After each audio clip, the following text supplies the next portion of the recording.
Hello everyone, this is Bailey McNamee from Bailey McNamee. I haven't uploaded in something like 5 months. I'm going to get back into the routine of uploading guitar, bass, band videos, whatever. My band's playing prom soon as well, so I'll probably get a video up of that. I'm still awaiting my Battle of the Bands video, so I'll get more uploaded. Today's going to be kind of a long and different video for me, so you can get off the video now, because it might be a bit boring. This is just my top 10 albums that I own. My friend Callum Bates, really cool guy, metalhead at school, and Callum, I hope your leg's feeling alright and stuff now. Yeah, he just told me to make this, and I need to upload something because my channel's a bit dead, so here we go. Alright, at number 10, we've got Green Day, American Idiot. This is, it's different for me, because this was sort of the first type of music I was into. I was mainly into like alternative rock and pop punk. But yeah, no, I can't ever discourage this album. This was my first album I ever had, which I think this is quite a cool first album. I did an English speaking exam recently, and I spoke about this in it, because this album, back in year 3, when I was not going anywhere and wasn't a musician or anything, this got me into music. I remember just hearing Green Day for a friend, so I went and bought this. You know, it's not even their best album, but it's their most memorable, and it got me into music, so I'm thankful for that. Number 9, Daft Punk, Homework.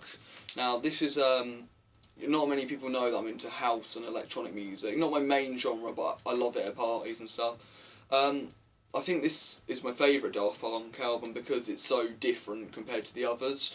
Like, everyone's heard Discovery and their recent one, Random Access Memory, and if you're a fan, you know Human After All. But Homework is very raw, DJ, it's different. Track 13, Burning, is my favourite on here, and everyone knows the ones like Around the World and Defunct. So yeah, very organic and different. At number 8, I'm doing this off the spot, by the way, I'm not just... Okay, yeah, let's go for this. Breaking Benjamin, Phobia. I don't think you can see that, but maybe you can, I don't know. But yeah, this is... it's a very good album. They're one of my favourite bands ever. I got this 2 years ago. My favourite tracks on here are probably Evil Angel, Topless.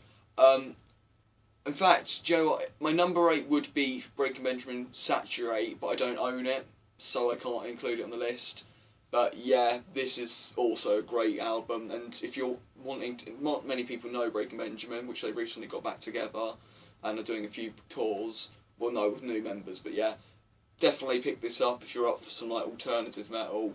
It's very... Oh, it's also quite similar to new metal as well, so that's good. Okay, let's go that higher up on the list. Yep, number 7. This is Lamb of God, Ashes of the Wake.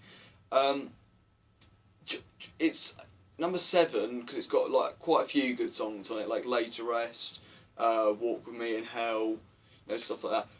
It's not the best album because there are a lot of not great songs on there, but it's good for the songs that I like on there, like Hourglass especially. Like, it's different, it's good. But yeah, great album, and it's groove metal. And if you like Pantera and stuff like that, you can probably get into Lamb of God unless you already know them. So yeah. Ooh, let's go for something a bit different. Yeah, let's go for this. Okay, this is different. Number 6, Vampire Weekend's self-titled album and their debut album. So yeah, it's great. I like every song on here. Manstead Roof, their first track on there, I love. The one everyone knows, A-Punk. You know, it's a really great album. So yeah, they've got a new album recently, which isn't... Well, it's not new, but like it's nowhere near as good. But yeah, if you like alternative rock, if you like anything like Blur, Radiohead, anyone like them, Vampire Weekend are good and they're quite underrated. So yeah, number 6. Yeah. Number 5, quite mainstream, Nirvana, Nevermind. We all know this album. This was my 3rd album I ever got, and without this I wouldn't have been into heavy metal. I know it's a grunge album before elitists come on about that. it's grunge, but it was the first sort of heavy music I'd heard. Like, I was listening to Blink-182 and Green Day. Then I find like Nirvana, Alice in Chains, and then I gradually moved on to the more rawer grunge and earlier grunge like Pixies and Sonic Youth. But yeah, brilliant. And it's quality, like when I was talking about Lamb of God there, not all the songs in there are brilliant. Nirvana's Nevermind, you can't go wrong. Every song on here is good, and you probably know every song if you like Nirvana. So that was is that number 5? Let's see. 2, 3, 4, 5, 6. Oh, so that was number 4. That was number 4. Yeah, number 4. This is a difficult one. Yeah, let's go for this. Unknown Pleasures by Joy Division. Don't know if you could see that. Maybe not. It's memorable. It's probably. They do have another album called Closer. Oh, I like this. This is the special edition version as well. The only difference is they play at the Factory in Manchester, 13th of July 1979. It's great. It's a great album. First track, Disorder, is my favourite. The ones that everyone knows is probably like Love Will Tear Us Apart, She's Lost Control, all of that kind of stuff. Yeah, it's amazing. Molly Fraser, I know you like a bit of Joy Division, so I'll mention you in there. So that's number 3. Okay. Sorry, this is really unorganised. Number 3. Okay. Number 2 is Ascendancy by Trivium. I have 2 other Trivium albums here. I've got The Crusade and Vengeance Falls, I think it's called, but that's not a very good album opinion. I love this album.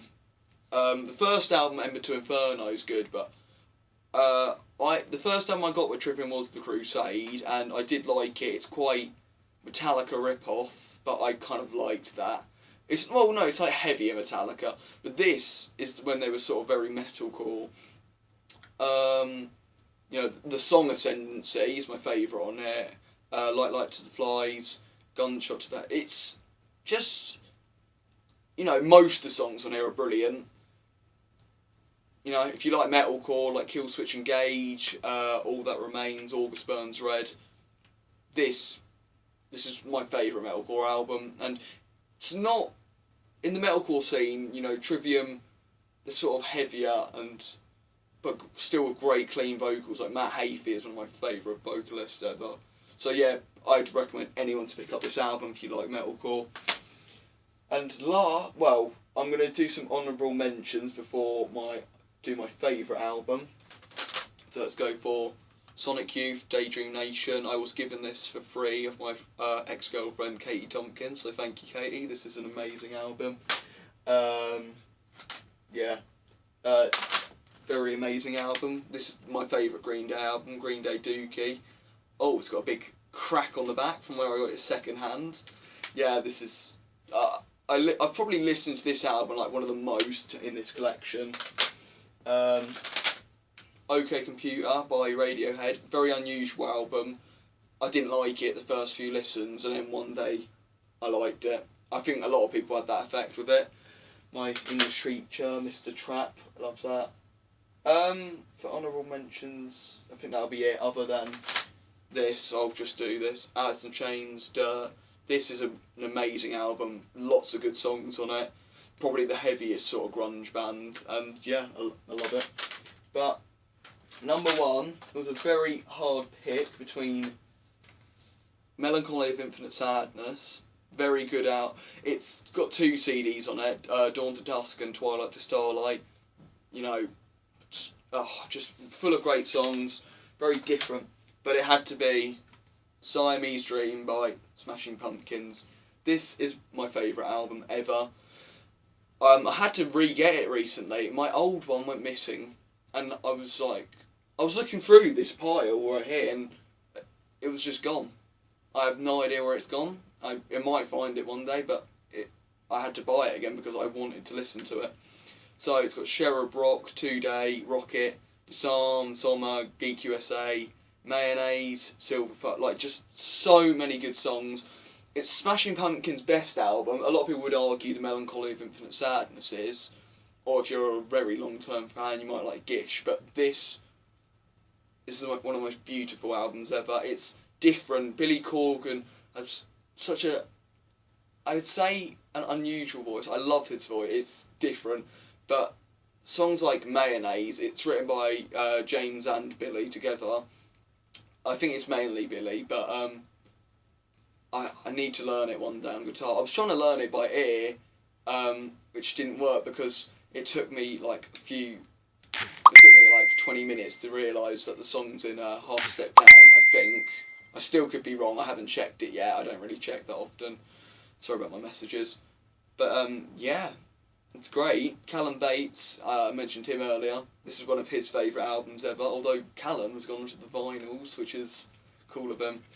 But yeah, everyone, even if you don't like a lot of rock music, there's some really beautiful songs on here. I'd recommend anyone to get it, and yeah. So, sorry if this was a really boring video, but, you know, I needed to get something uploaded. Yeah, updates, if you're still watching. I will have some guitar videos, bass videos, etc., all of that uploaded soon. When we play prom, we'll get that recorded. And yeah, thank you for watching if you stayed this long. Cheers.